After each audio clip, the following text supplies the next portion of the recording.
Pop Girlies, I have a question. What was that? Wait, what was that? Did you guys hear Like, that? yeah, do you hear that? What was what? That. What was that? I think it's Lorde. Oh my Oh. God. That was rotten. Well, Well, it's that video from girls way to make fun of a girl who's trying to put herself out there creatively. yeah. Who's take a risk and put herself out there creatively. I love that video. Every single time Drew doesn't think one of my jokes is funny, that's what I think of. Let's all make fun of the girl who took a risk and put herself out Put there herself out there creatively. creatively. It's so Oh, good. I love Marnie. You put the mar in the knee and it's just good. Now that one was actually rotten. Yeah, that was rotten. Well, I'm misunderstood. Nobody gets me. You could say that nobody knows me. Nobody knows me like you know me. Yeah, so we are launching into double feature week. How are we all feeling about two episodes this week, everyone? I'm scared. I mean, I'm You're ready to give. scared. Yeah, why? Why are you scared? Just no, I'm scared of what we're about to unfold and what it's about to overcome with Oh, of the these. power of the power of the episodes. Yeah. Yeah. I These mean, are two big American ones. society will probably collapse with the American Life episode. And you know what? That's okay. Yeah.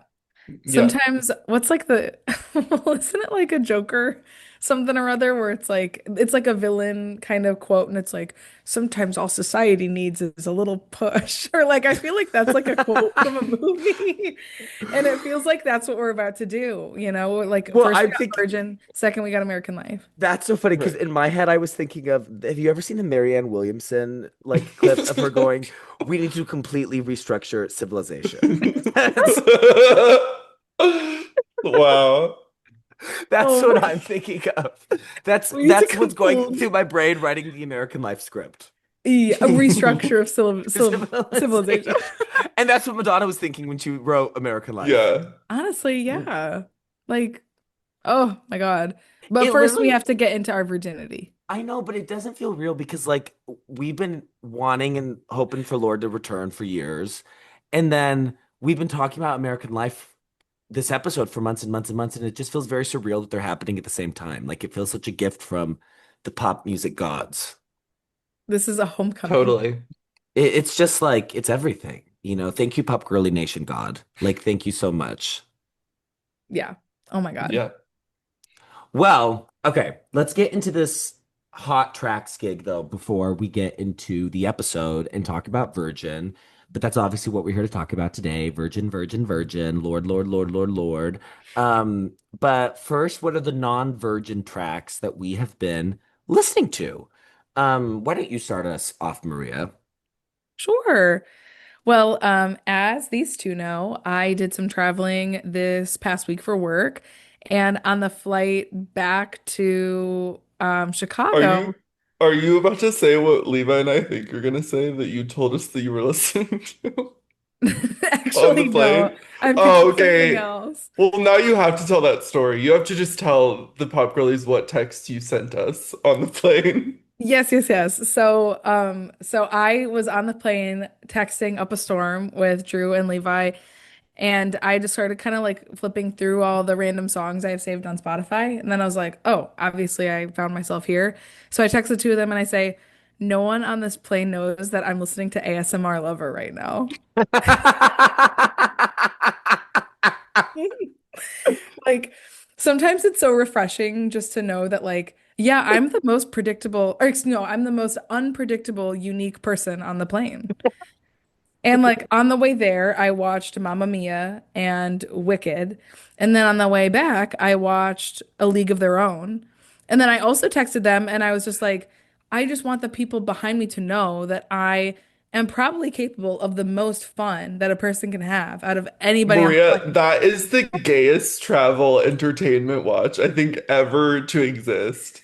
Wicked, Mamma Mia, ASMR Lover, and A League of Their Own.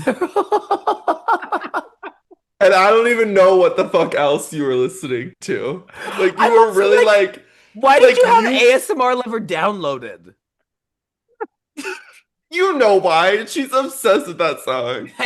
That's taking gigabytes away from You your know she storage. has all of RuPaul's discography loaded on her You phone. have cake and candy.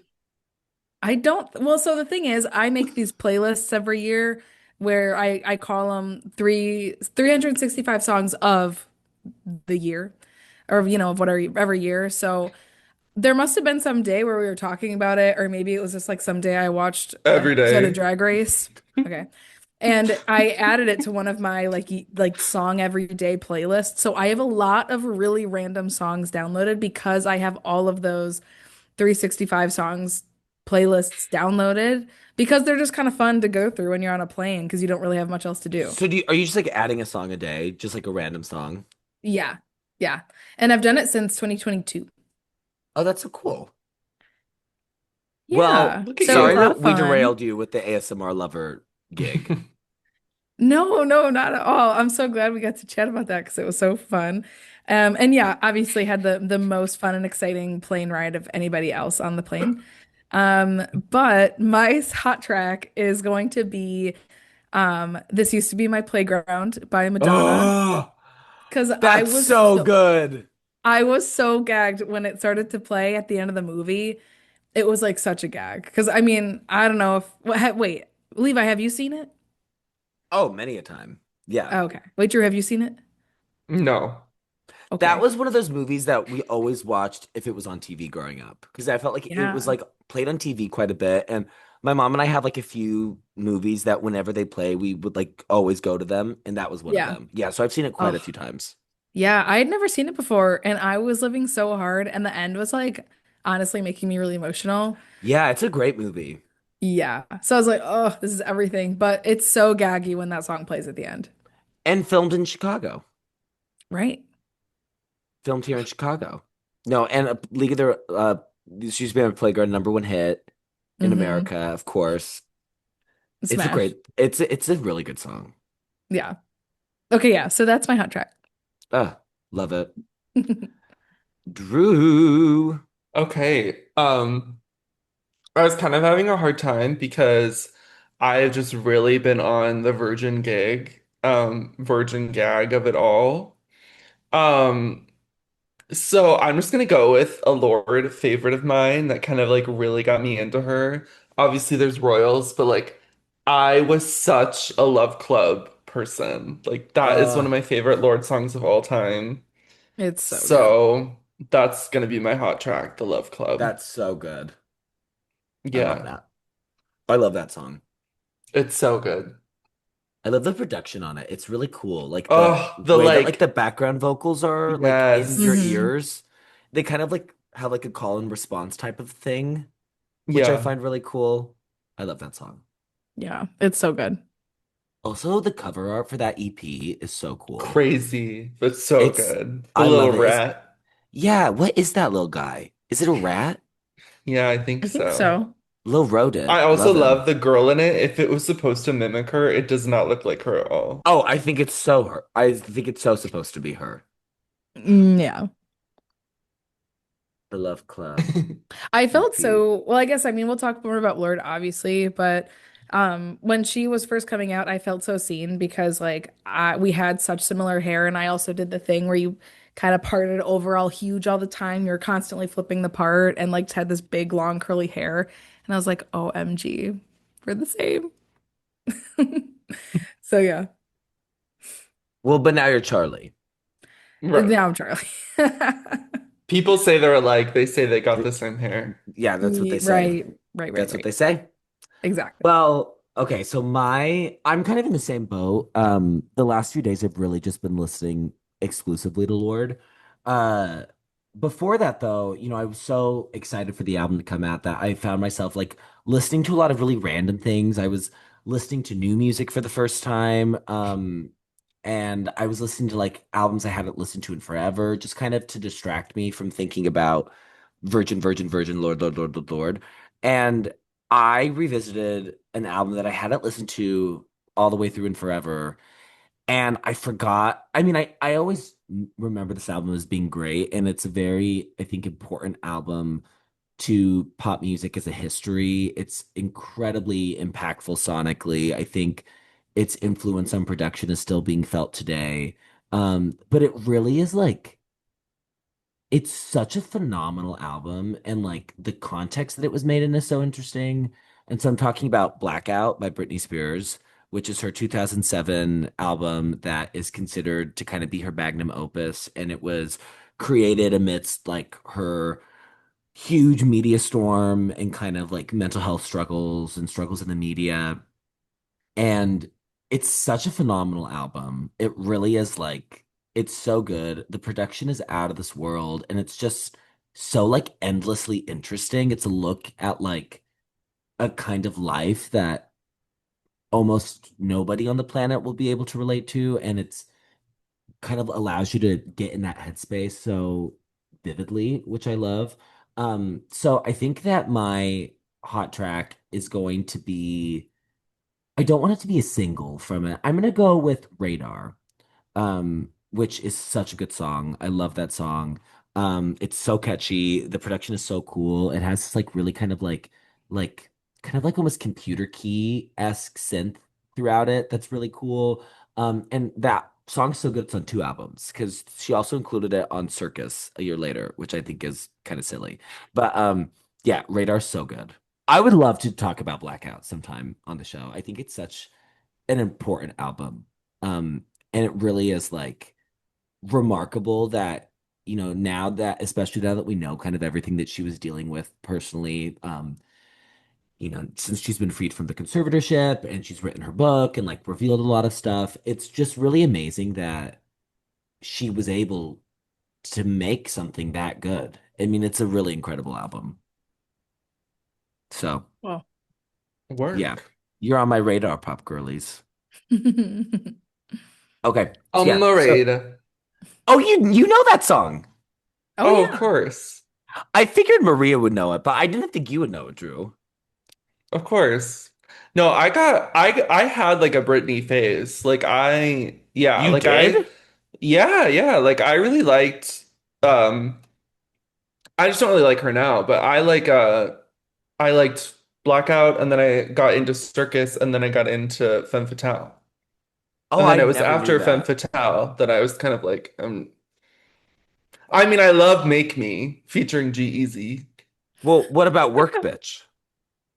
Yeah, I wasn't really there for that. Oh, Oh The no. Britney Jean era kind of was where I was I like, okay, I mean, think it's time to stop. perfume. I love Well, yeah. Perfume. Wait, Maria, sound off in the comments, Pop Girly Nation. But we were talking about like flop albums and doing like a flop album, kind of us three each doing like a flop album. Miniseries, a miniseries But of A flops. like triple feature. Maria, Britney Jean, That could Pop definitely Girlies be Nation, discussion. Yeah. sound Because yeah, off. the short of it is that like Drew and Levi both have like lock-ins for what they would talk about as a flop album, and I was like not really sure what I would do. So yeah, if you have a And flop our album lock-ins choice. are gags. Our lock-ins are Gag City. So like Maria not having a lock, but I feel like that would be a really, really, really good one. I Yeah, know. definitely. And I you're was, like you like perfume. well, anybody with ears should like Perfume. Let's get that Right. straight. Yeah. I mean, Perfume, I Gag don't City, think I've so listened to hard. all of it, really. I have never listened to all of it. yeah, I Yeah. definitely So have. that would be really cool. I I don't know, just a do. thought. It is funny. I was actually thinking about that album while I was preparing for Virgin because, you know, Virgin, I think we can all agree is like her most personal and like vulnerable work to date. But Britney Jean kind of started that trend of artists saying that, oh, this is my most vulnerable record, and then it not being vulnerable at all because like she said, oh, it's my most vulnerable record. That's why it's like my middle name. That's why it's named this way. And like she's not even singing on the majority of the songs. Wait, really? Like it's not even her vocal? Oh yeah, that's like a Well, I don't know if also, I don't know if it's majority, but on a few songs it's like another vocalist singing. Oh. Well, also, isn't her middle name not actually Jean? Like, isn't Brittany Jean just like a nickname? Oh, I don't know. Like, I feel like people just called her Brittany Jean, but I Oh, think her no, middle name's Lynn, right? no, Wikipedia says it's Jean. Oh, okay. Girl, Jamie Lynn. Right, right. I thought they had the same middle name. Oh, interesting. And Lynn Well, is the name of her mom. Yeah, I thought that for some reason, and I could be wrong, the Britney stans are like freaking out right now. No, But I Wikipedia think says I she was remember born hearing Brittany that Jean like Brittany Spears. Jean was not her actual middle name, but I don't know. oh, You, T. Well, sound off in the comments. sound yeah. off. We get no comments. Peace. Yes, we do. Shout out Karen. Yeah, shout out Karen. Karen comments every episode. No, Yeah. I meant like LOL. I'm predicting we get no comments of people who Oh, know the difference between Brittany Jean and or not. well, it's their loss. Okay, let's get Right. into Virgin. We got to get Okay. into this gig. Yars. So, yeah, I'm so excited to be talking about this album, and I'm so excited to be talking about this artist. This is the first time that we're really talking about Lorde on the show. Oh my God. On the channel, subscribe. But actually, you should subscribe to her channel. Um, yeah, and I'm so excited. Lorde is one of my favorite artists. She's, been such a huge part of my musical kind of journey. And she's been such like an influence on like what I like about music and songwriting. I've loved her ever since Pure Heroine came out, and so I'm so excited that her first album that we get to talk about is Virgin. I think that's so cool. So, okay, kind of a bit of background. I think everybody knows who Lorde is, especially if you're like listening to the show, but just kind of as a refresher, Lorde, her real name is Ella, is a New Zealand singer-songwriter who burst onto the music industry scene like a meteorite at just 16 years old with her debut single Royals. It's a global success, reaching number one in 12 countries, including the United States, where it was number one for 9 weeks and is currently certified diamond by the RIAA. She's released 3 albums before Virgin: Pure Heroine, Melodrama, and Solar Power. Uh, kind of talk about the most recent album before Virgin, 2021 Solar Power. It was a very, very polarizing record. Made with melodrama collaborator and Pop Girlies fave Jack Antonoff, it was a step away from the electronic, synthy sounds of her first 2 albums. It's largely an indie folk psychedelic pop. Like that's how I would kind of describe the sound of Solar Power. And it's built around kind of muted arrangements, more subtle drums, acoustic guitars. It was her environmental album, is very much inspired by her relationship to nature, as well as kind of a record where she just talked about her disdain for celebrity culture and fame. It's very much like reconnecting with the outside world, the natural world, and kind of taking a step back from being like a famous singer. It was very divisive amongst critics and fans. Her first 2 records were universally acclaimed. I mean, Pure Heroine won 2 Grammys, and Melodrama is, I think, widely considered just, if not one of the best pop albums of the century, like one of the best albums of all time. And she has described the kind of switch up to having something being met with a lot more problems and critiques as confounding and painful, which, like, I totally understand. I think people forget how young she is. I mean, she's only a few years older than the 3 of us. And, like, if to experience that kind of success and acclaim as a young person and like have that be like your only experience and your only kind of way that your work has been received, and then all of a sudden to be met with so much backlash and pushback and negativity, I feel like that would be really, really hard. You're not really prepared for that. Your mind hasn't been trained for it. She has since said that Solar Power was a record she needed to make, even if it isn't as authentic to her core being as she initially thought it was. On Jake Shane's podcast, Therapist, she said, "You have no choice but to be who you're supposed to be. I am this person who's meant to make these bangers that fuck us all up, that rip across a festival ground. I'm supposed to do that to our bodies." The Guardian review for Virgin said something that I thought was really interesting.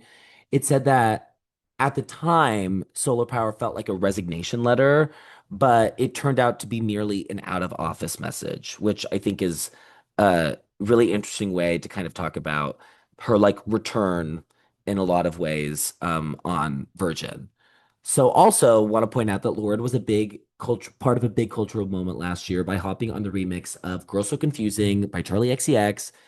Again, if you're listening to this podcast, I'm guessing you know the lore behind this, but just for background, for I think mainly probably our moms, Charlie XCX and Lorde. This is the final exam to see if they remembered it from all those months ago. Yeah, yeah, let's see. Let's see. Marianne.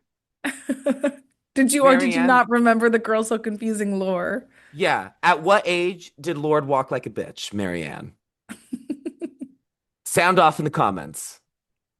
Um, but yeah, so kind of as a bit of background, Charlie and Lorde debuted around the same time and have often been like lumped together, largely just because they look similar. I mean, people say they're alike, they got the same hair. And I think they both kind of, make pop music with indie, alternative, kind of off-kilter influences. The OG Girl So Confusing from Brat is about Charlie being very unsure about where they stand as friends and being confused, perplexed, hurt by their dynamic. And the song's release was a catalyst for reconnection between the two women, which I think is really cool.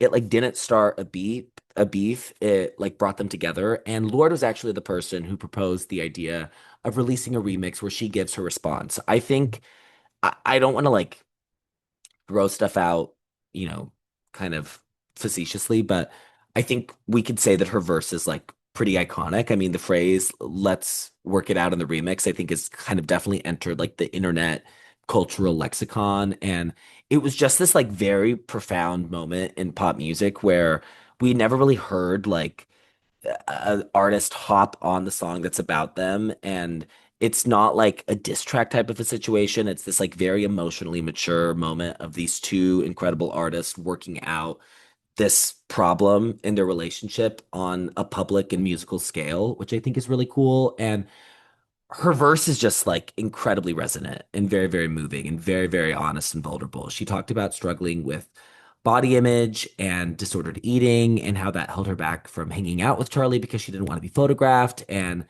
she just figured that Charlie's life was already awesome without her. She didn't need to be involved in it because she had so much kind of going on internally. This was the first time that she talked about her relationship with her body. And she has since talked a lot about really struggling with eating during the solar power era. She said that she felt a pressure to look small and feminine during that era, and that she really kind of fell into calorie counting and restriction and over exercising and all of that stuff. And it's really kind of sad listening to her talk about it, especially because I think at the time Solar Power was presented as like a very kind of joyful, liberating record. And it seems like that was maybe more something that like she was telling herself to try to convince herself that that's what it was. And again, I'm not like a psychologist. I don't know how to diagnose people, but I just think it's really interesting the way that she's talked about it retrospectively. And she just has said that she's felt very hungry and exhausted during that era, which is very sad. And I'm very happy that she is doing a lot better. Kind of typical Lorde fashion. She's been teasing the album for the last few years. She's kind of known for taking a long period of time to create a record. People kind of knew maybe roughly who she was working with because she'd been seen a lot with the producer Jimmy Stack and then the producer artist Steph Hines. And there was a lot of speculation that they were involved somehow in the record. And then, especially with the moment of Girl So Confusing, I think people were pretty primed for a Lorde comeback, especially a Lorde return to kind of the more electronic synthy sounds of her first two records.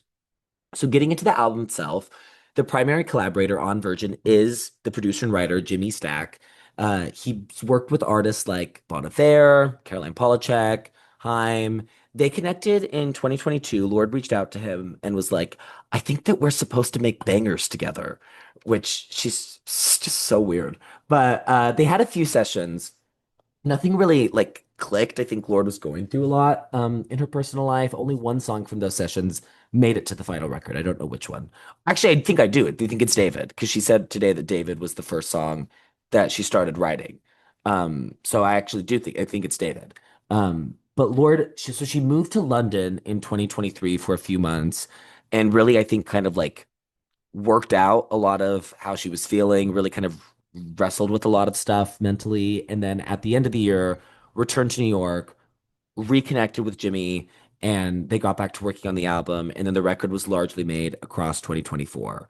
Additional collaborators on the album are Buddy Ross, Dan Nigro, Fabiano Palladino, and Andrew. I don't know how you say his last name. Aged? Aged? I'm gonna say Aged. Andrew Aged. That's your name. Dev Hynes isn't actually a producer or writer on any of the tracks, but he plays instruments on multiple songs. People might know Dev Hynes as the artist Blood Orange. He's also one of the openers on Lorde's tour. He's really cool. Uh, like I've been talking about, Virgin is largely a return to the electronic landscape of melodrama after Solar Power is mainly driven by acoustic instruments. It's not like Melodrama 2.0, though. I definitely think that this record has its own sonic identity. It is very synthetic. It's full of heavy bass, like really textured, kind of industrial influence synths. There's like more like bleeps and bloops and just kind of interesting, weird sounds happening. There's vocal samples. There's a bit of like vocoder use and vocal manipulation. Lyrically, this is the most exposed and vulnerable she's ever been. Throughout the record, she is grappling with the dissolution of a long-term relationship, her relationship with her body and eating, sex, family trauma, specifically her relationship with her mom, and her evolving gender identity. The imagery throughout the record is graphic, intense, and vivid, and while her lyrics are still poetic and full of figurative language and kind of the way that we expect from Lorde now, they are more direct and kind of concrete, and very like action focused. I think in a way that's different from past efforts, especially Solar Power, which I think is very, very kind of flowery with the language. This rawness and vulnerability is reflected on the album cover, which is an X-ray of her pelvis area. She was wearing jeans, so the X-ray features just kind of like disembodied belt buckle and like the jean buttons, the zipper, and then it also features her IUD. Um, Very interesting that I don't really think there's another artist of her kind of caliber and like stature that would release an album cover with her IUD on it, which I think is really interesting. Also, kind of getting into the name of the album, Virgin. It is funny. This is definitely the album that's about sex the most. So it's interesting that it's called Virgin, but it's called Virgin as more of a representation of rebirth. She talks a lot about this album kind of feeling like she's being born again. I mean, she says that on the opening track Hammer. And also like kind of the origins of the word virgin are rooted more like in like androgyny and like not really like belonging to a specific gender. And again, a lot of the record is about kind of grappling with her innate femininity as well as her innate masculinity and like her evolving sense of gender and who she is and how she wants to present herself. So, yeah, it's kind of more taken as representative of this idea of like emerging as like a new person, not like a sex thing. There are 11 songs on the album, and the album comes in and clocks in at 34 minutes and 51 seconds. So the release of the record, the lead single, What Was That, was released on April 24th, 2025. The song was first teased from a TikTok, her very first TikTok on April 9th, and it was formally announced on April 16th. On the 22nd of April, she posted an Instagram story and sent a text message telling fans to go to Washington Square Park in New York at 7 p.m. And the NYPD anti-terrorism unit shut it down because they had not, I think she forgot how famous she was, and like hundreds and hundreds of people showed up and they didn't have the right permits, so they threatened her to arrest her for inciting a riot.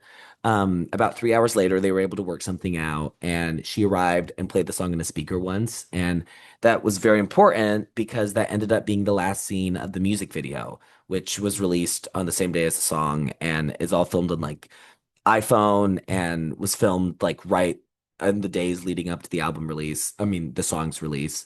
And yeah, there was a few more singles released before the record. Man of the Year was released as the second single on May 29th. And then just a week before the album comes out, Hammer was released as the third single on June 20th. And then finally, the full album Virgin was released on June 27th, 2025. Reception, the I think album has been received a lot better than Solar Power has. I think it's been kind of considered a return to form. It currently has an 84 on Metacritic, so that indicates universal acclaim. So it's been getting really, really great reviews. This is her second highest Metacritic score after Melodrama's 91.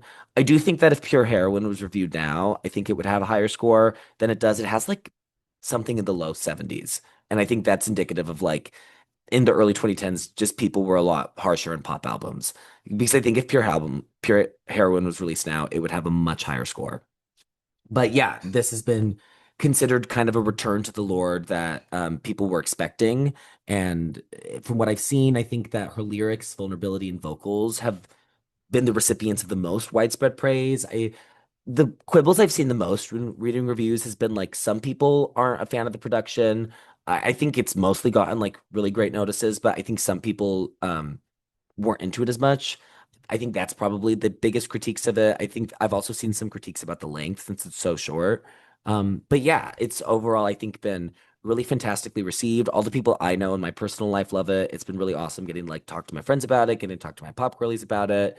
Yeah, and I'm so excited to talk about Lorde. She's so interesting as an artist because I think it's really easy to forget how huge she is and how influential she is. I think she is one of the most influential artists of the 21st century. Royals really like defined such a sound amongst pop music and radio in the 2010s. And I think her songwriting has influenced just a generation of artists. Um, and now that she's kind of removed from like being like a main pop girl like that, I think it's easy to kind of forget about that. So I'm super happy that she's returned. I love the record. And yeah, it's Virgin, baby. Let's get into this Virgin gig. Oh my gosh. Gag. Gag.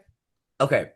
I think we're gonna start with Eeny, Meeny, Miny. I want to start with Maria because Maria has the Virgin album cover behind her. She looks like a doctor with her white shirt. So let's start. Let's start with her. Yes. Okay. Awesome. Well, thank you, Levi, for all of the awesome, epic information. But yeah, I will say, um, the only other Lorde album that I've heard all the way through is Pure Heroine. Like I listened to it so much when it came out. I vividly remember listening to it like all the time. Glory and Gore is one of my favorites. But I have actually not listened to Melodrama all the way through. I haven't listened to Solar Power all the way through. And I don't know. I guess like when the other releases were coming out, I don't know. I don't really know what was keeping me from listening to them, but to this day I still haven't. And obviously the day will come because we'll certainly talk about them. But yeah, I guess like from that point I just kind of let Lord's discography just kind of like fall to the sidelines for me. Like there wasn't anything specifically not drawing me to it, but I just like didn't really choose to listen to it.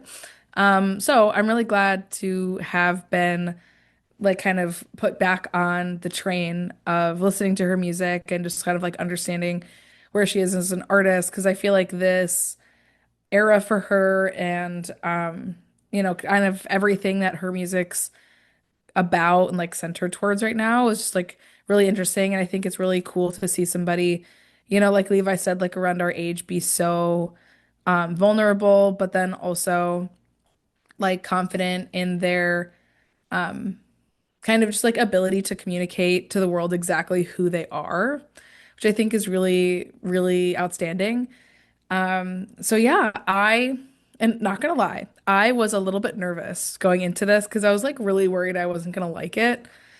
Because I'll be real, for me, when What Was That came out, I was like kind of mid on it. And then I heard some of Man of the Year, and I was like, oh no, now I'm really nervous. And then I didn't listen to Hammer at all. But the other night, well, I listened to the album on Friday when it came out. And then we went out, and we went to a bar, like the one that we always talk about, which they played the album front to back. And I had already heard it before we went there, but I was like starting to understand it a little bit more in like an in-person setting almost. And I was really refreshed when I listened to it because I was nervous that the whole thing was going to be like a little bit more subdued. And I was really surprised that most of it was actually a lot more lively and energetic and like really had this like heartbeat through line throughout it where the whole thing was actually quite energetic, which I really wasn't expecting. And I thought what she had said when she had announced the album was really interesting, where she kind of like made the statement, everything was in all caps about Like the color of the album is clear, like bathwater, windows, ice, spit. And so I just like thought the imagery that she was putting out there was like really intriguing and I think goes so well with this like icy blue color that's on the X-Ray album and like a lot of the photos of her, like the one that you chose, Levi, for your background, is just like this so like crispy blue color that she's like completely like wrapped in. So I just think the imagery for everything is just like really intriguing. But yeah, as I listened to this and I have gone back and listened to some of her other songs, and I didn't realize how autobiographical her music almost always is. So I also thought that was really interesting, just kind of reading through the lyrics and kind of hearing what she was writing about. But yeah, I feel like that's my main takeaway. I just felt like the whole thing felt really refreshing, at least for me, coming in with the mindset of being nervous about a lot of it being like really ballad heavy, or me just like not being able to get through to the lyrics because I wasn't exactly loving what was going on musically. And yeah, I was definitely kind of surprised that it ended up being a quite shorter album. So yeah, but I thought the whole thing was pretty neat. The clear blue, like Imogen Heap reference there, I thought was like really neat to kind of be like right in the middle. But yeah, she's an incredible vocalist, and I thought it was also really neat how something that I think has just been so consistent in her music for the most part has been like all of her like really, really upbeat songs, like always having these weird, like metallic, kind of like unexplainable noises. Yeah. And it doesn't really hit you until you start thinking about it and you're like, oh my gosh, that's like her signature.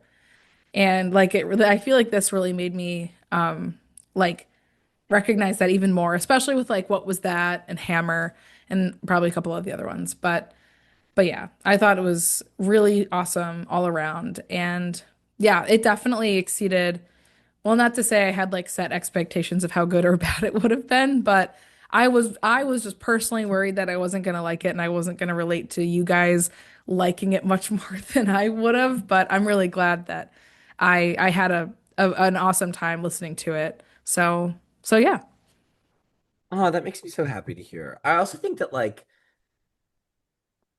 Lorde is an artist, especially as somebody who kind of been away from the world of Lorde for a bit. Like I think that Virgin is so Lorde, and it feels like just like really like her at her like core essence that it yeah, makes sense why it would maybe like grow and like settle in the more that you listen to it, especially like listening to it with other people in like a physical setting.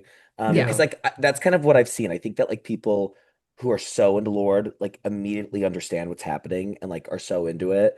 Um, but people who are maybe not as like in the Lord world, who aren't, disciples already, elephants as the kids say, um, you know, it may need a little more time to settle with it. And I love that it kind of had that effect on you. And I yeah, also think you bring up a good point because I think that the singles work so much better in the context of the album, which I think is kind of the totally. case with every Lord.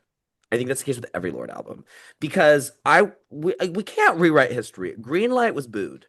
I remember Greenlight being booed. I was there for it. I saw the hate tweets. Greenlight was not this like universally acclaimed piece of music the way that people remember it. There were people who were not on board with it.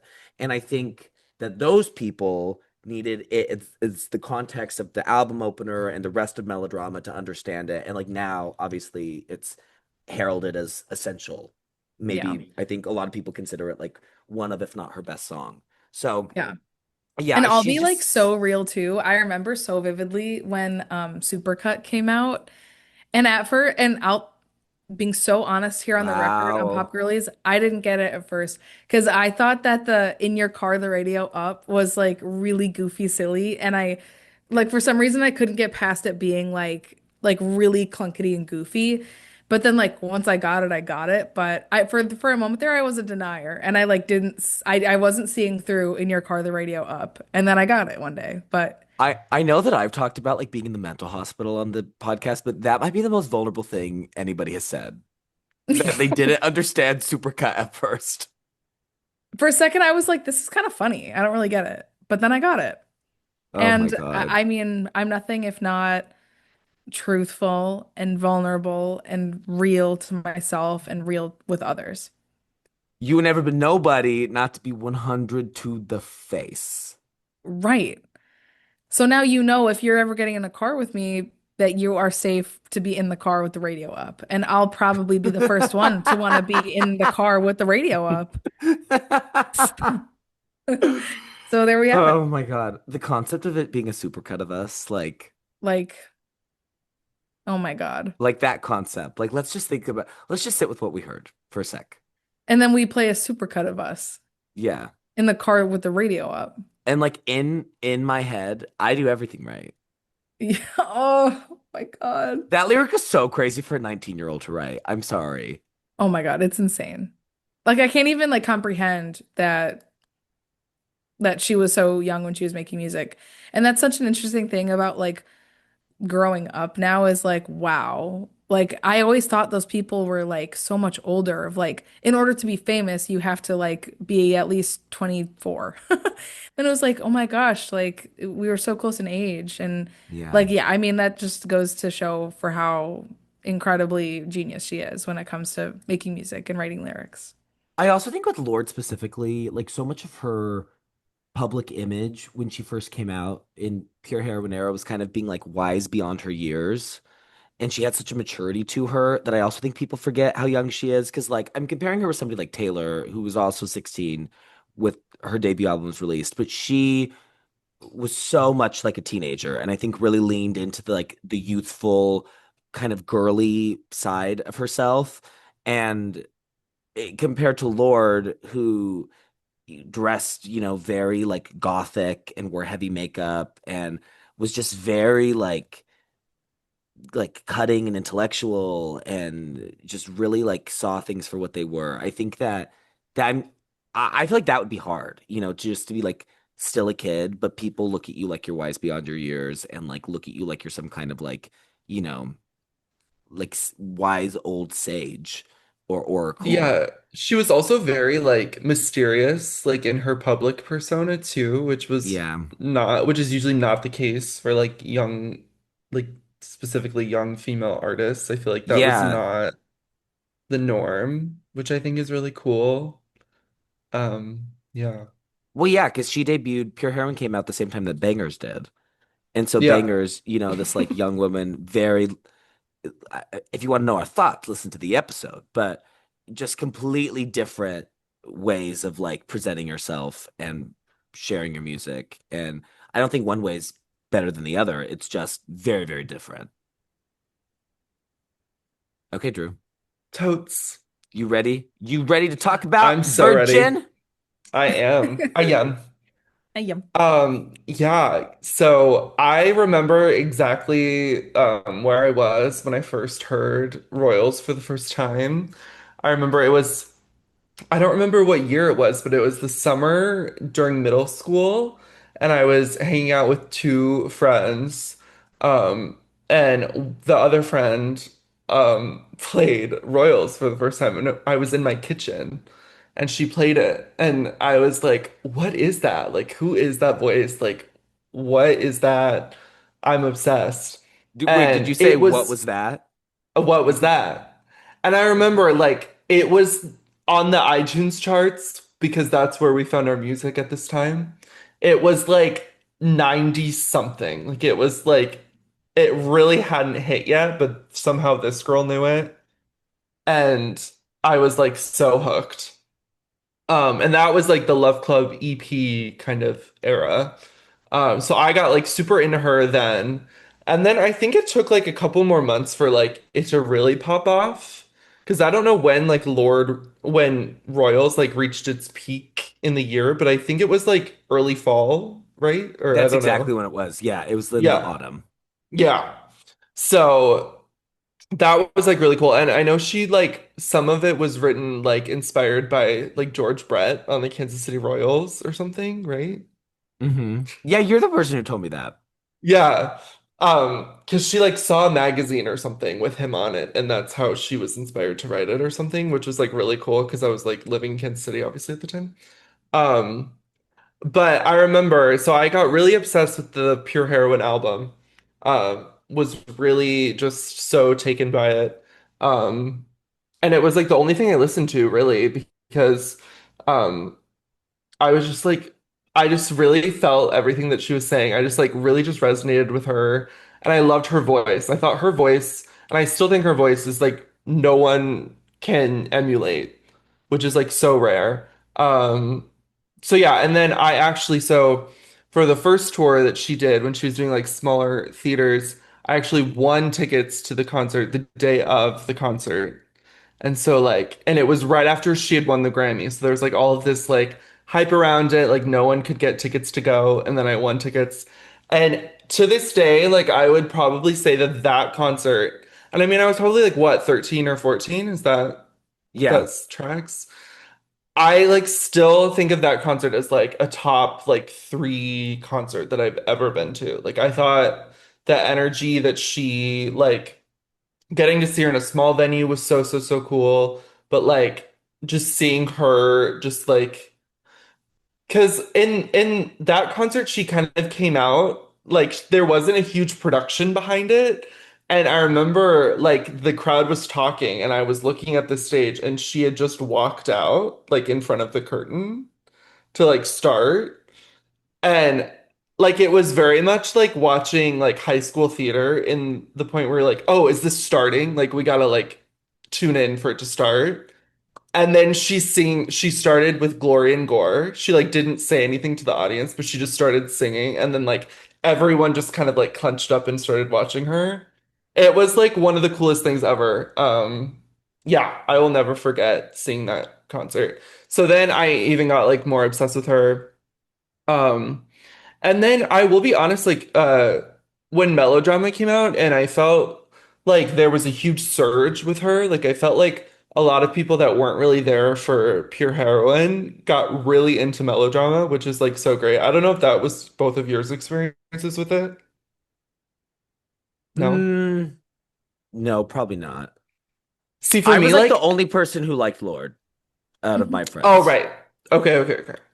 No, yeah. When I was in high school, everyone was obsessed with Melodrama, and I just was kind of like I was kind of just a little like gross about it because I was like, they don't understand like the journey that like we all have gone on together. Like I'm sorry, like this is so stupid. Like why are these people like getting so obsessed with her? I was literally like here 4 years ago, whatever. Um, so I was like really just like annoying about it. And so honestly, like it shielded my listening experience with melodrama because I was just so bothered by everyone like pretending like I mean it's very similar to like Swiftie culture now. Like I was just so fucking bothered by people thinking that they like knew this woman and like I felt like I had such a genuine connection with her. Um so I like kind of just was like whatever, like I'm not gonna like fall into this bullshit. And then I got invited again the day of the Melodrama tour in Kansas City. My friend invited me and we were in like a suite, so it was like kind of disconnected from the crowd. And we were with a bunch of like adults who were just kind of like there for like the free booze or whatever.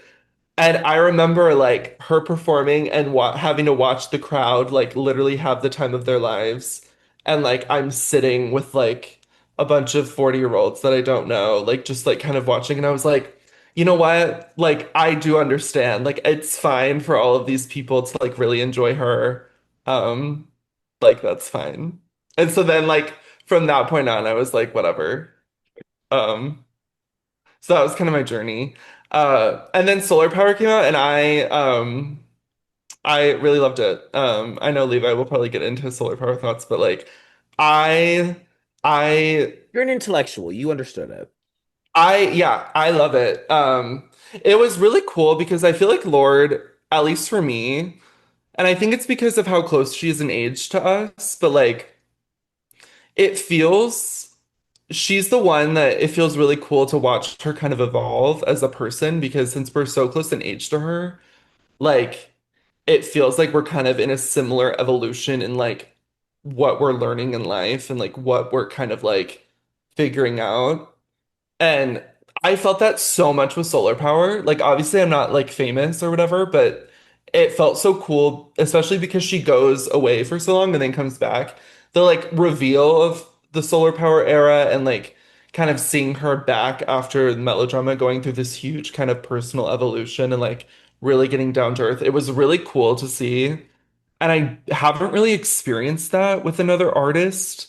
Like, because Taylor is someone that, like, obviously we've watched her evolve so much as a human, but like, there is a little bit of age difference with her where, like, she's definitely going through, like, very different things as a human than we are.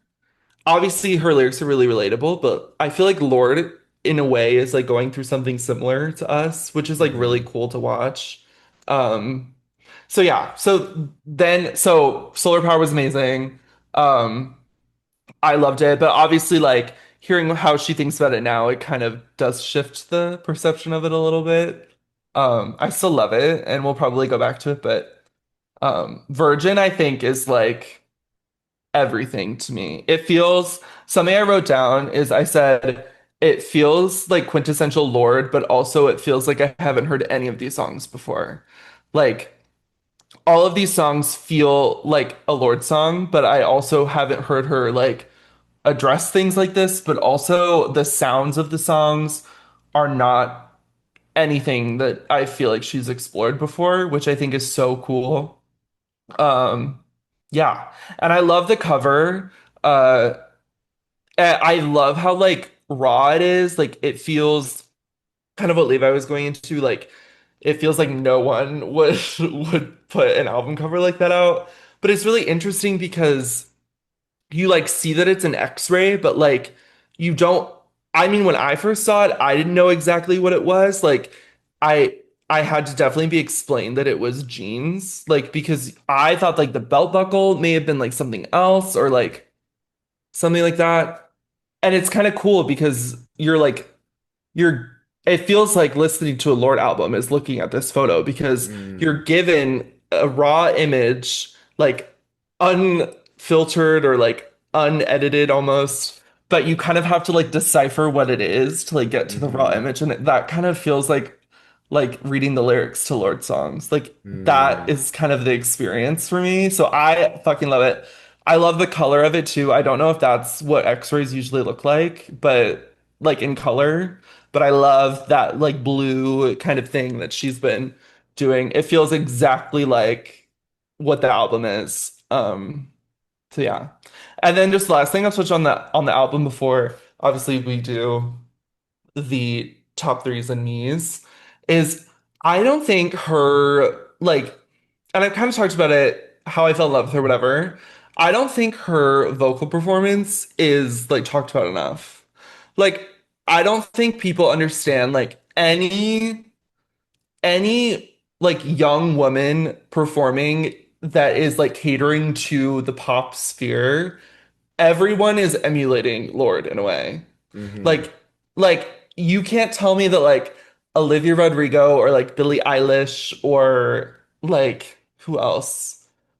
I mean, those are like Gracie. the Gracie, like all of them. Gracie sounds like Lorde to me at points. Literally, There's this yes. one song, I forget what it is. What's that one song on um Good Riddance where she sounds exactly like Lorde? I mean, there's a lot. I mean, Close to You, she's making a Lorde song, but Yeah, like close to you, Good she's making a Riddance. melodrama song. There is a Good Riddance song. I forget which one it is. It's the first half of the album. She Is that sounds I know it won't exactly work. like It her. won't work. I know it won't work. No, it's not here. Keep talking. I'll figure it out. But it just I don't think that's talked about enough. Yeah, I just think obviously because I think her lyricism and her songwriting and production is so strong, but I think she's an insanely talented vocalist and insanely inspiring vocalist too. How she emotes through songs is so impressive, and yeah, she's also like I've been to every tour of hers and like insane performer as well. Also, it's I Should Hate You. I think there are points in that song where she sounds exactly like her. Like it's Yeah. that thing that we talk about how Ash is on Ballad of a Homeschool Girl, and Yeah. Selena Gomez is on I Did Something Bad. I think Ash, Lorde, so Lord inspired. so Lorde inspired. I mean, you're so right. She Like is so, yeah. every artist that, because obviously pop music is so influenced by like what indie pop was in like the early 2010s.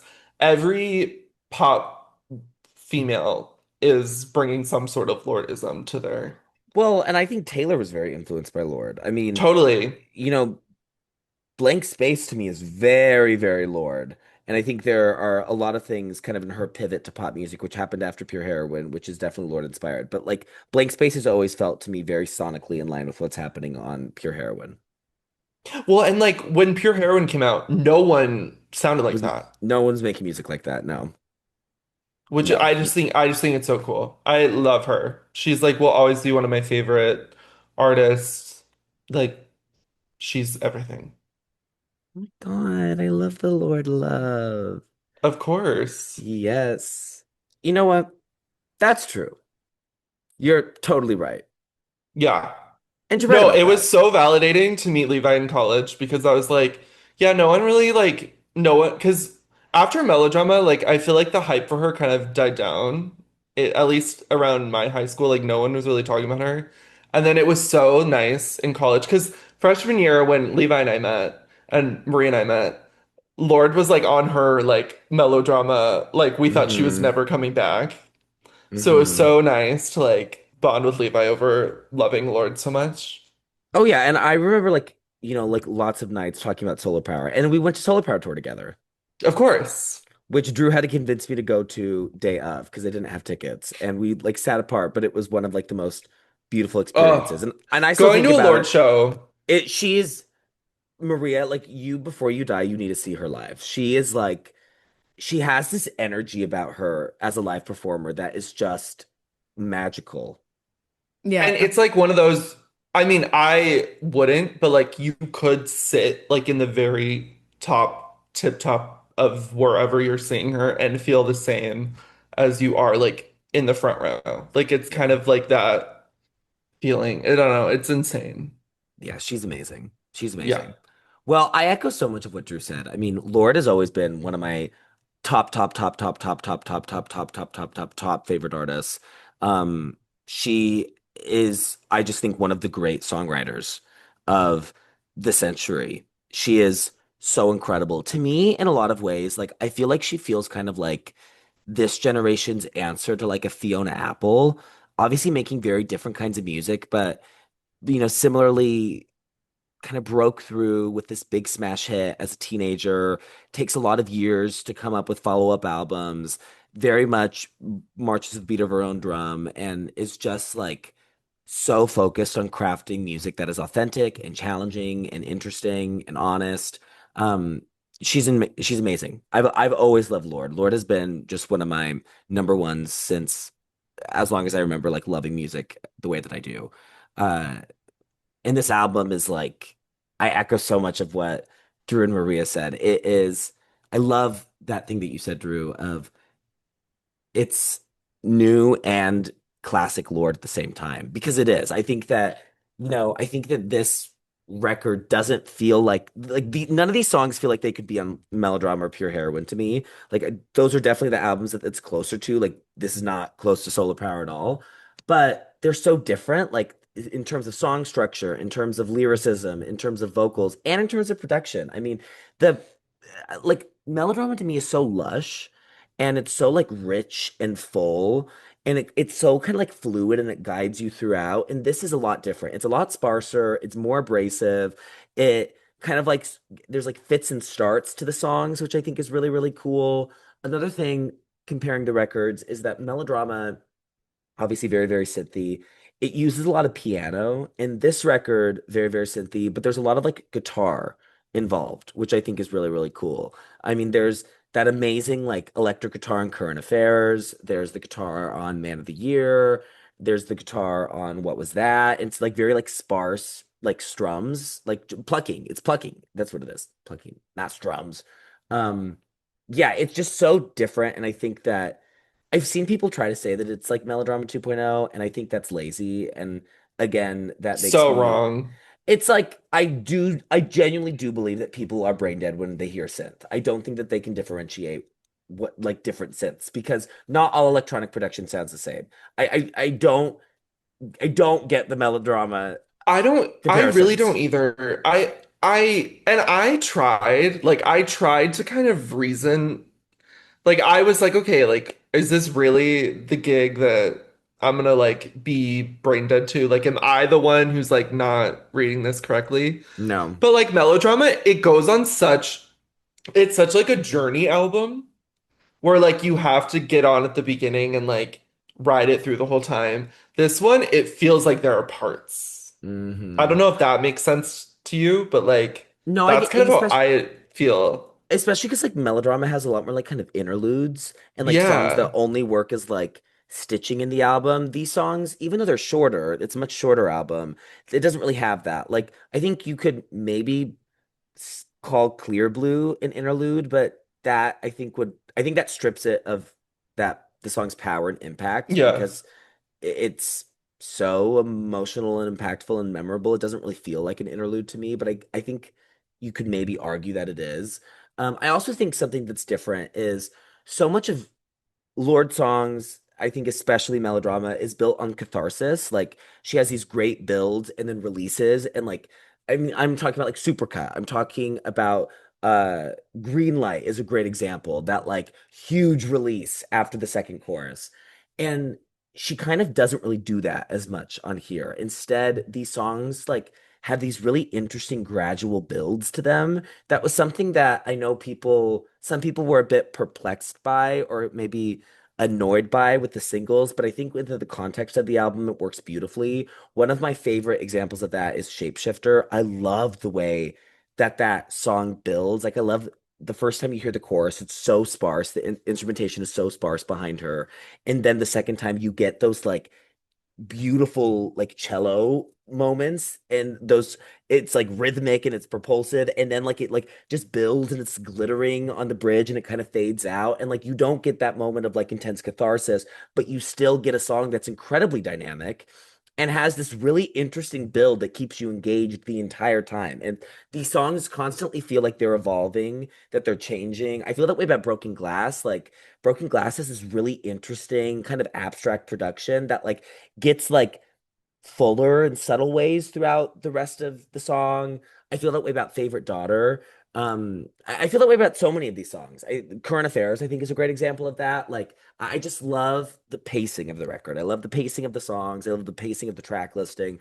I love that, like, she's not going for these, like, easy moments of, like, relief and satisfaction. It's something that is a bit more challenging, but I also think more rewarding. Uh, You mentioning that cello.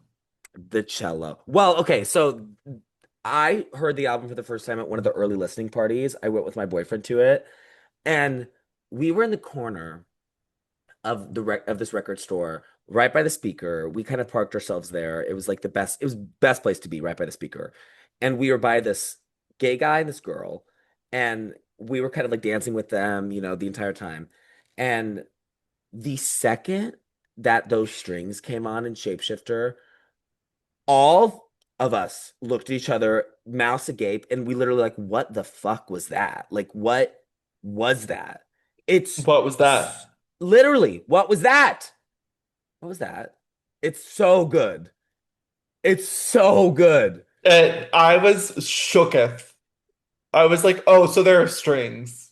No, and it's like it adds this like really like rich energy to the song that I think is so interesting. And I love the kind of like synthy arpeggios, but that are kind of like the like twinkling little doo doo doo doo doo doos behind the production that kind of like go in and out. And then you have that cello. It's amazing. It's crazy. It's so crazy.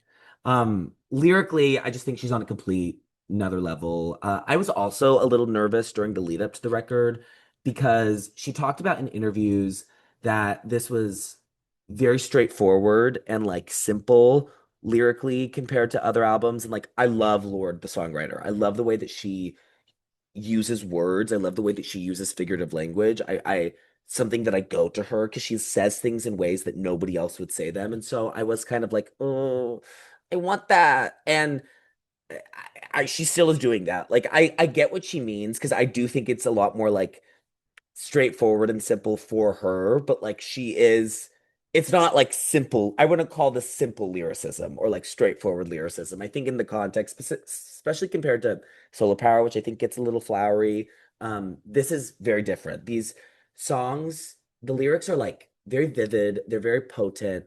I think they're very witty. I think they're clever. I think that these songs feel very like action heavy. I mean, there's so much like talk about the body and spit. Things feel very graphic. They're intense. They're very like in your face. They're very immediate, which I find extremely effective. And just, I'm just so blown away by how vulnerable this is. It's such a raw album. It's so sad. It's very, very powerful emotionally.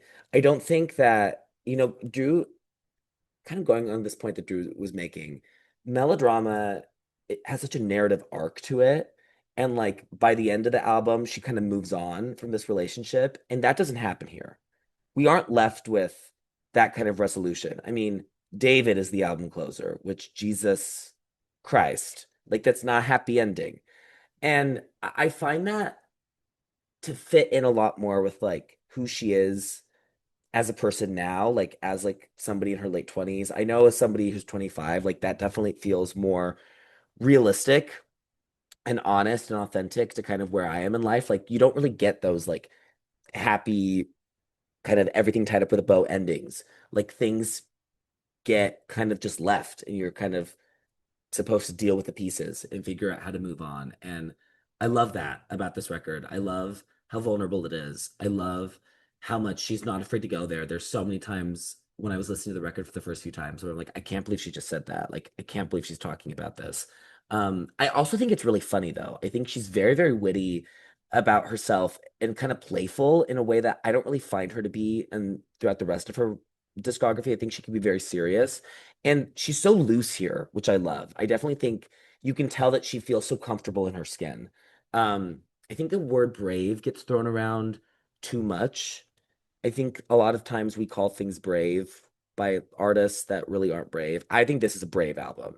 And I don't mean it just because so much of it's about sex, because I think that's condescending. I think she just puts so much of herself out there and is so incredibly vulnerable that I think it takes a lot of bravery to do that. Because like there's things that I like don't talk about with like close friends of mine. And like I can't imagine, releasing an album, like putting them on an album that I know the world is going to listen to.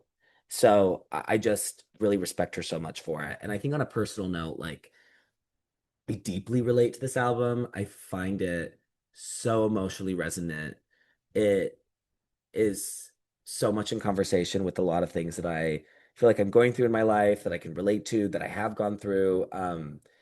And it just, I feel like this is a gift. Like this album feels like a present to me that like I now have in my life. And like it's now one of the works that I can go to, to understand how I'm feeling. My therapist is going to be so sick of me quoting these lyrics. So yeah, I think this is such a triumph in every single way that a triumph can be. I'm so in love with this album and I'm just really proud of her. I just feel so proud of this achievement and who she is as a person. So yeah, love the record. Love, love, love, love, love, love, love. Okay. Does anybody else have anything to No, say? I don't think Okay. so. Well, we're gonna break down some tracks now. So we're gonna do our least favorite tracks first, which we call them me's. So we're gonna go through all of our me's, named after me, he, who, who. Maria, what's your me? Okay, so I kind of feel really bad for my me. Um, and it sucks so bad because like I like all the lyrics that are going on here, but I personally am just like really not gelling with the vocal melodies, with the really, really sparse musicality that's going on behind it for most of the song. And I think it's just the moment on the album that, like, from a sonic perspective, I enjoy the least, even though I think like some of the lyrics are some of the most intriguing from like a vulnerability standpoint and how much she says about her gender expression and how that is just kind of like evolving as she continues to go throughout life. So I like had a really hard time putting this as my least favorite track, but I also like couldn't really put any others beneath it because I feel like from some other like musicality perspective, I enjoyed the other songs more from that like frame of mind. So, for me, Man of the Year is my me. But again, I just want to come at it with a nuanced perspective that like everything else really like from a lyric standpoint, I am like really intrigued by it. I think is really neat, but I like wasn't having the best time listening to the song itself. So, That's interesting. that's I my think me. that's a very interesting song. I know that song is a bit polarizing. Drew. Yeah. No, um, okay. I was gonna say something about it, but I'll wait. Well, Uh, I should say that number one Pop Girlies fan, Alex Wishi, that's like I think his favorite song, or one of his favorite songs. He loves Man of the Year. So I know people I who love it, had and an I know. insane moment with it today. Oh, That really? was like, yes, like I cannot get the melody. I cannot get it out of my head when she says it at the end and like it's like really high and like nasally and like she's in her falsetto and like the music comes in. I cannot get that part out of my head. And I woke up singing it in my head and I literally have not been able to get it out of my head all day. All day. No, I know because I know for some people like that was like the I single, that was the moment before the album come came out. Yeah, I was gagging. But it is so it's not by me. Um I was having a really, really hard time with this. Um the one that I landed on, I was kind of going with Levi's mode of picking a me, and I usually don't choose me's this way. Like usually there is something that I know that is not for me or whatever, but this album there's really not a song that I don't really think is for me. I'm obsessed with all of it. However, like I'm just going with the one that I think if it were taken off, like I would have to live without. And unfortunately for me, that's GRWM. Grown woman. Like I love it, but I think like I could live without it. So you don't want to be a grown woman and a baby T, is what I'm hearing. Yeah. Well, that's really interesting because both of those two are my bottom two songs. Oh, right. Okay, cool. So my me is Man of the Year, but if it wasn't, it would have been Grown Woman. And again, it's like I love all the songs of this album. Man of the Year, I liked when it came out as a single. I didn't love it the way I loved What Was That and especially Hammer. Something I Uh-huh. noticed the very first time I listened to the record was I thought it worked so much better in context. I don't really understand releasing it as a single, which is funny because it's kind of going viral on TikTok. So like, they obviously know something I don't, but I don't really feel like that's not the decision that I would have made to follow up. What was that? Because I think it is easily the sparsest moment on the record, and I think it makes the most sense within the context of the album, like with what came before it and what comes after it. Um, I also think it's pretty abstract lyrically in a way that some of the other moments on the record are a bit more narrative driven, honestly. This really isn't. It's very abstract. But I do think it like as absolutely belongs here. I think it's very impactful. Hmm. I've definitely had moments with it. Like I have moments with the bridge all the time. The how I hope that it's like so cool.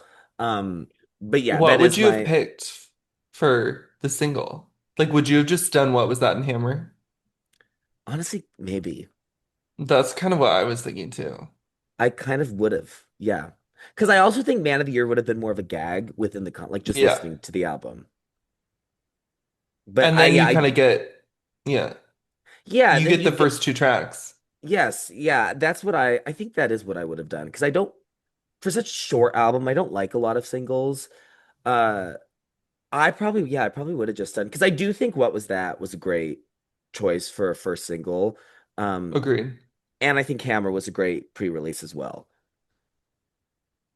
Because I think What Was That is maybe the thing that like connects the most to like stuff that she's done in her past while also still being very virgin-y. And then Hammer just feels like virgin in its very core essence. Like it's such Yeah, a virgin song. Yeah, agreed. and then Grown Woman, I also think Grown Woman is great, but it is probably it. I have thought very distinctly like those would be if my me wasn't Man of the Year, it would have been Grown Woman. So it's funny that Whoa. that's just funny. Well, I'm It's so glad we're all funny. like on the same page. I was a little bit You were nervous shaking of in your being boots, like I could tell. I was shaking in my boots a little bit. I was anticipating being like really on my own with that and like being an insane outlier on it. So I was I nervous. remember Levi saying at Scarlet that it was his me. So I was like, did Maria hear that? And is she gonna come in with that as her me just to like be safe? No, girl, I have my own thoughts. No, you definitely do. Thank you. Well, on that note, since you have your own thoughts, let's hear that whole Yeah, why Trinity. don't you share them? Well, that's what I intend to do. Okay. So my number three is If She Could See Me Now. That's such a Um, Maria song. I knew that you were gonna like that song. If gag could see me gag. right. Oh, if she could see me gag. So I mean, like once like I got to this song when I was listening to the album and I was like, oh my God. Like as soon as it started, I was like, this one was like she made this one for me. Cause yeah, like it starts and it's like, oh my God, this is such a Maria song. And it's so heartwarming to like of course have our little circle and like Levi just said, like, oh, this is such a Maria song. Because then I start like I listened to it, I was like, wait, this is so for me.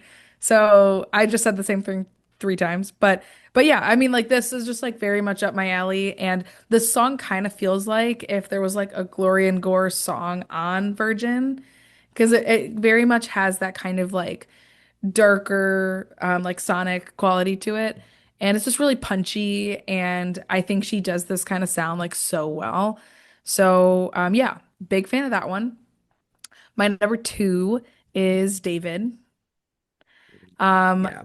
I mean, insane listening I will, experience. okay, Maria, I will say for a second, when you were talking about your me, before you said like gender identity, I was slightly scared that it was David. Oh my God, can you I imagine? thought you were gonna say clear blue. No, I Because you were knew talking that about like clear. an absence of production. I was like, I mean, clear oh, gag. Yeah, I knew okay. that's clear gag for Mm, her, gag great. blue. But I was nervous that yours was going to be David for a second, and I was about to be like, you might get kicked off the show. Like I we might have mean, to stop the show. Like I just the concept of, could you imagine your least favorite song being David? a girl, prison honey. Well, yes. Like that would be crazy.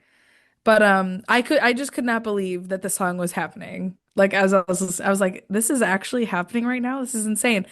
And like you said before, I mean like there's like the arpeggio set like that's Mm, happening in the background, it's just like so insane. And like when I heard it for the first time and like that really like comes to life in the middle of the song, I like that kind of sound to me, and also some of the adjectives that she used to describe the album at the start of like clear, icy, translucent, whatever, like mixed with that specific like arpeggiated sound that's in David.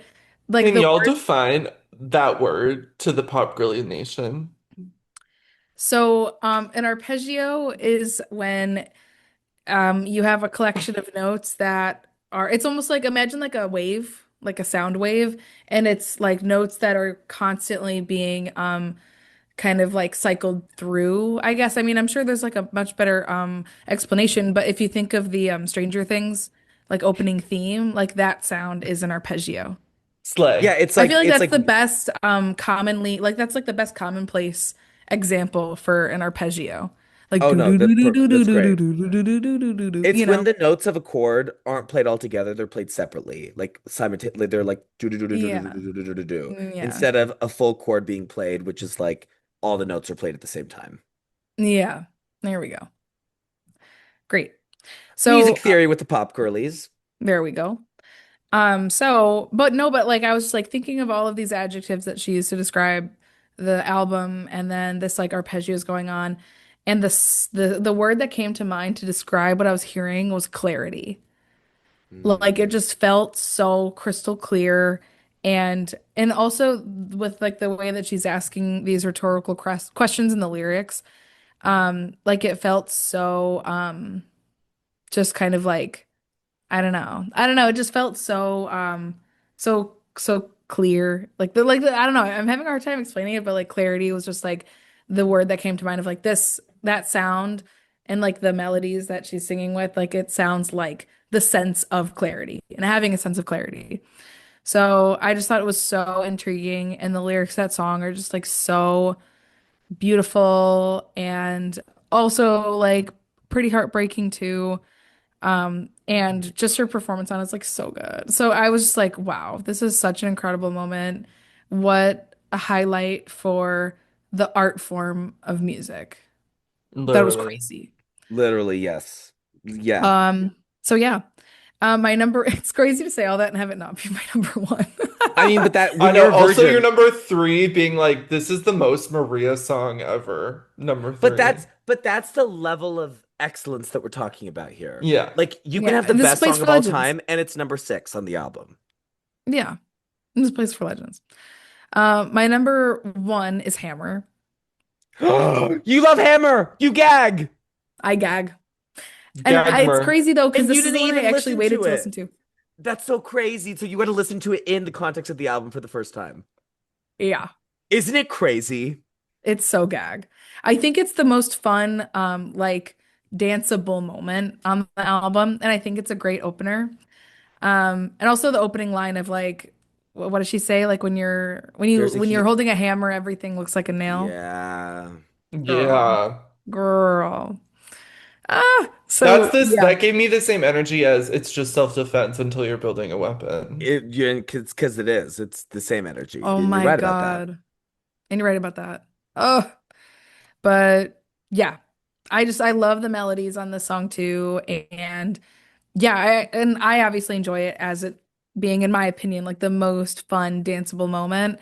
But yeah, I live for it so hard, and those are my top three. Oh, that's such a good top three. Work. Okay. Drew, Okay.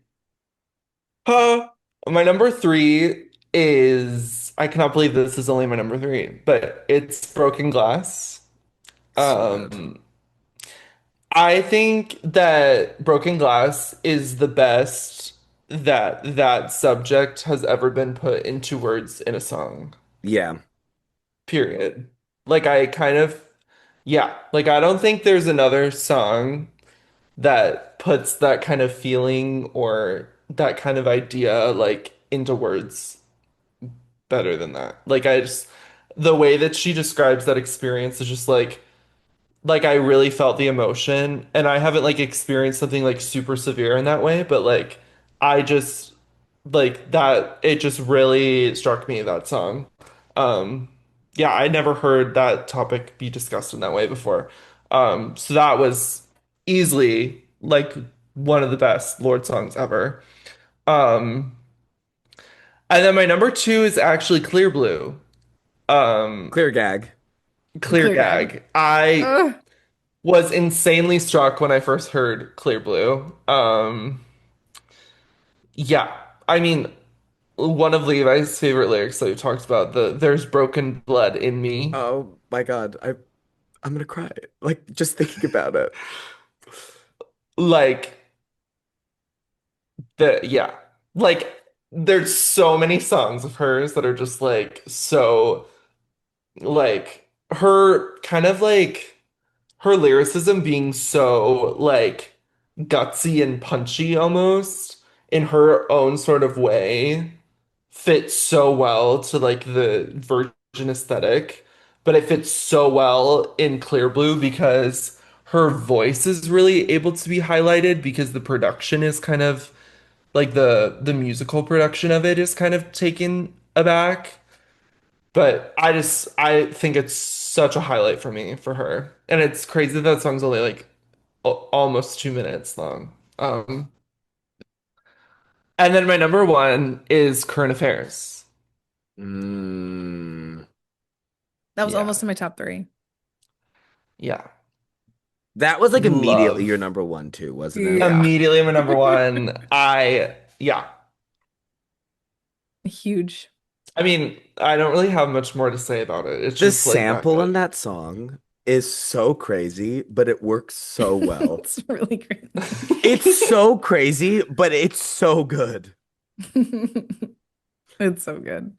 Like when I was at the listening party, I didn't know what he was saying. And then Do you still know what he's saying? I know what he's saying. Yeah, I do. I You? don't. I don't know the full thing. I mean, I'm guessing you know what the first few words are. Yeah, yeah, yeah. I mean, that's really, I think, the main thing that Oh, right, right. the Okay, me fidelia is not really as important as the what feels good that he's talking about. okay. Right. No, it's so good. I love the guitar on that song too. Oh, It's that so sucks. Like, cool. there's so many songs that were like that deserve like a top three, but Well, you guys actually helped me out because I was literally to this minute on the fence with my number three, and two of the three you guys have mentioned, so I'm gonna go with the other one, just so it gets talked about. So my three is Shapeshifter. I The song destroys me. Don't think there's anything like this in her discography. I think this concept of shape-shifting and changing yourself, it's something I very much relate to. I've said to everybody, I think I have talked to the album about this. This feels like her version of Mirrorball by Taylor Swift, which is a song that destroys me and makes me really emo. And this one does too. And I think the way that she like uses that concept specifically in the chorus, the way that she uses I've been the ice, I've been the flame, I've been the siren, been the saint, I've been the fruit that leaves the stain. And like the way that keeps this like motif of I'm not affected throughout the entire song. Kind of like she's telling herself that she's trying to convince herself that she's not affected. We talked a lot about the production on it just being crazy amazing. And I want to say my honorable mentions were Broken Glass and Hammer. Those are two songs that are like neck and neck and neck to me with Shapeshifter, but you guys helped me. Um, you helped me, so thank you. Um, my number two is Favorite Daughter. Favorite Daughter made me cry the first time I heard it. I've never heard a song about this before. I've never heard this kind of like relationship with a parental figure, this desire for affection and approval talked about like in this way. It, first of all, musically, I'm so obsessed with it. The beat has this bounciness to it that I've never heard in a Lorde song. It kind of like, in the way that the chorus like kind of rushes in, it makes me feel similarly to The Wire by Haim. Like it feels very much like 2014 pop, which I'm obsessed with. And I love, again, this kind of like arpeggio synth that's in the chorus that I think is so, so cool. I love her vocals on it. I love the melody. I think it has the catchiest melody on the record. But I deeply relate to this song. Um, I'm not, first of all, I'm not a daughter. And second of all, I'm an only child. So kind of by default, I guess I'm the favorite. But as somebody whose parents had a really hard time having them and somebody who's an only child, like I definitely experienced like a lot of pressure. I feel like internally, to kind of like prove my existence, like make it worthwhile. And I definitely, I think, especially when I was in high school, like pushed myself way too hard and ended up hurting myself, probably more than helping myself, trying to be the best at everything. But I just deeply related to it. I felt very seen by it in a way that I haven't by a lot of other songs. Yeah, and I love that it exists. I think it's like an incredibly relatable topic for so many people, even if, you're like me and you don't have siblings and you're not a daughter. Favorite son. Um, and then my number one is David. David is a song that I haven't listened to it without crying. It elicits tears in me every time I listen to it. It is immediately one of my favorite album closers ever. It's so powerful. I love the sequencing of If She Could See Me Now, because If She Could See Me Now, like, shows her in a healthier place and kind of like feels like we're getting a moment of resolution. And then I love that she decided to end the album on like, no, this thing happened to me. You really fucked me up and hurt me, and I feel this way about it. I love that like she didn't make it nice and make it neat. That feels very virgin to me that like she embraced what was uncomfortable and what was hard and what was painful. It's just absolutely gut-wrenching. There's like no words for it. It's so impactful. I can't fathom, like I was saying, I can't fathom not liking it and like not thinking like it's just pure excellence. It's so incredible. The outro is so haunting. It has some of my favorite lyrics, and I have to talk about the pure heroine mistaken for featherweight. Eh, Hearing that is just like, oh my God. It's gag times true the world toward the sequel. It's crazy. Something I also like meant to say when I was talking about it too is like something about it to me in the best way imaginable has a musical theater quality to it where like there's such a Mm. strong narrative and like it kind of does feel like a song that would conclude like a really grounded musical, like almost in like either like a Hades Town or like a Once kind of way. I love Um that. I totally see that. so and like Rachel the Berry would sing the fuck out of David. Yes, she would. Yes, she would. yeah. So like it just like had that quality to it where like the narrative was so like the way that their narrative was coming through with the lyrics and with the like why do we run to the ones we do? I don't belong to anyone. Like all of that just felt so like I could see almost in like almost honestly in like a hair kind of way of like the entire cast of the production like all downstage just in one line like singing the song, you know? Like it just like felt powerful in that way. So It we was need kind of, Virgin the musical. Virgin the yeah, it's musical. kind of giving that production of Romeo and Juliet with Rachel Zegler when they all just Yes. kind of come out and sing the Yeah. chorus. It was kind of Yeah. giving that. I could see that. It's just like It's everything. it's so shattering. It's just like Yeah. I couldn't believe what I heard when I listened to it for the first time. Yeah. Yeah. Because it's so powerful of like being in a room listening to it and then it's like, let me leave you with this. And then you It's leave like, and you can feel it in the room.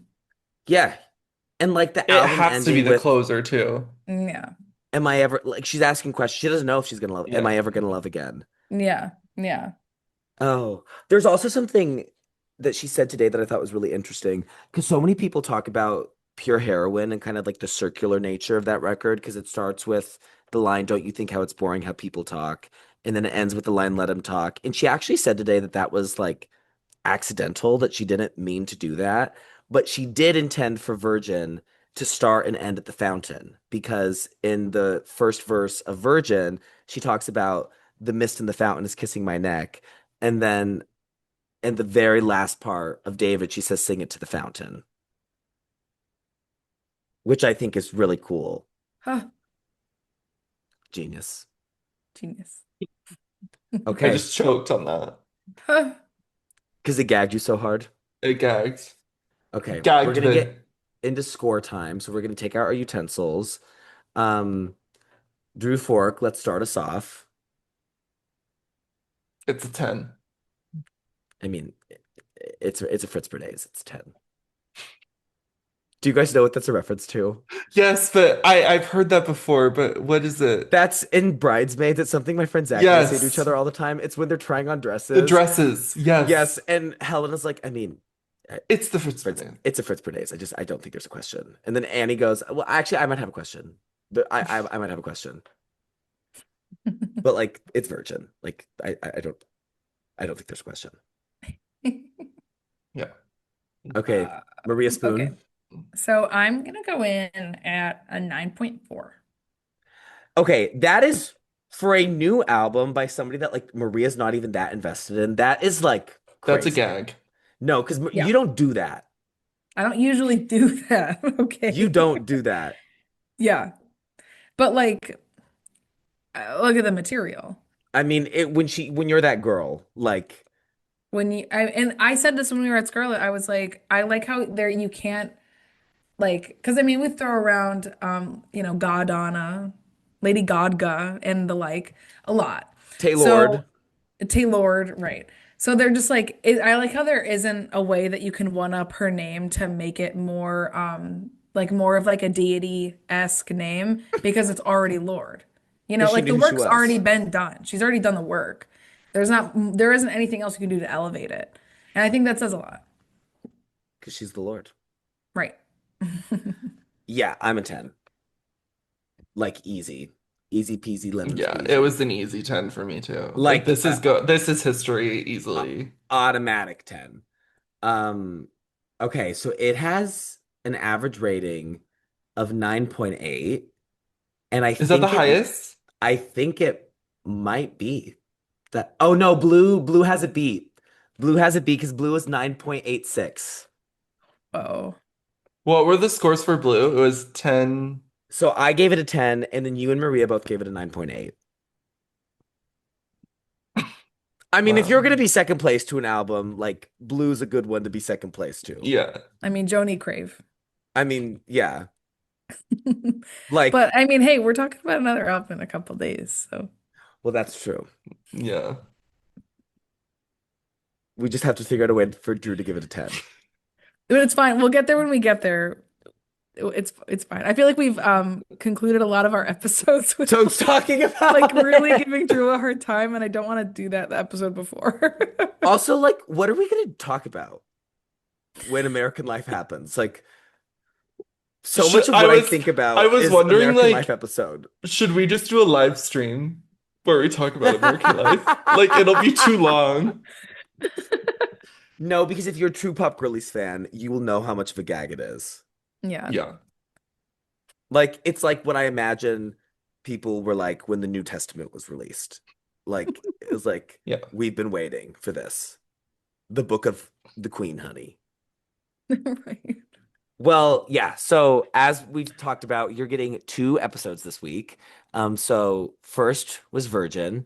I love talking about this album so much. I love that we got to experience it together at Scarlet on Friday, and I just feel so grateful to exist at the same time as Lorde. And then on 4th of July, celebration of America, we are getting Madonna's ninth studio album, American Life. And I don't think anybody's ready for it. I'm not even ready for it. Like I'm not even ready for it. Like it's like I can't even tell you how much of a gag I'm gagging about it I'm like right honestly now. concerned that we're gonna need to do like episodes part one and part two because I'm kind of worried we won't be able to stop talking about it and it's gonna be like a 4 hour long episode. Yeah, Drew, we're gonna drive too crazy. Drew's gonna be like, you two need to shut up. It's gonna be like, okay, Because you Maria and I are guys. just gonna go back and forth and quote the entire album. Oh my God. Oh my God. Well, I mean, our episode will be longer than the album. Like you can listen to the album like 14 times. As everyone should, In preparation. in preparation. So come with your soy lattes with double lattes. Oh, my mom said that she would buy us all soy lattes with double shot taste. She told me that over the weekend. Had queen. And I trust that she'll hold up her end of the bargain Oh, because yeah. she's that girl. It's because she's that girl. Yeah. So she hasn't listened to it yet. No, she asked me the name of it. I had to text in the group chat. I had to text in like my parents what the name was. She goes, "What's the name of it?" And as I started to speak, text it right now because She she does. probably, seeing the name, she's probably like, "Oh, this is a great like American like ode to." I don't know what she's gonna think. I can't imagine her listening to the rap. Which one? Well, oh my God, Begs the question. I can't believe we're gonna talk about American life in a few days. Levi's like crying. I'm literally about to start crying. Oh my God, you Uh, put the American in the life, and it's just good. it's just good. Oh my goodness. Do you Well, we wait, do Well. you can have blast. American Life merch that you can wear to I don't have merch, but I have that Remember, I got that a collectible CD box On eBay. on eBay. I have looked for American Life merch. She doesn't have any on her website. That is so rotten. It's disgusting, really. So you just have to wear the Drown World tank. Like, I'm sorry, I don't need 1,000 Madam X tees. Like, we No. need some. Well, you do, but you just need Well, more yeah. Well, American life. in addition to the 1,000 Madam X, Madam X is an equestrian. Madam X is a scientist. Madam X is a go-go dancer. Like, in But addition to Madame all X of is that, also American life. Madam X is an Madam X is American American. life. Yeah, like she just is. Madam X dies another day. Nothing fails for Madam X. Nobody knows Madam X like I know her. Should we just get into the Should we American just do Life it now? episode now? I think we're all ready to do it right now. Oh my God. No, because I I'm need to go honestly like a gonna take hunger a day strike off work for for it. it. Yeah, like I need to like not like do anything. Okay, guys, I think We got have it. to Okay, call it. virgins. I'm gonna go shapeshift. Wait, what was that? Guys, I think I have broken glass. I need to go fix it. Uh, I gotta go. I gotta go talk to David. Okay, Pop Girlies. All right. Bye, See you See you next next Shanti. time. for history.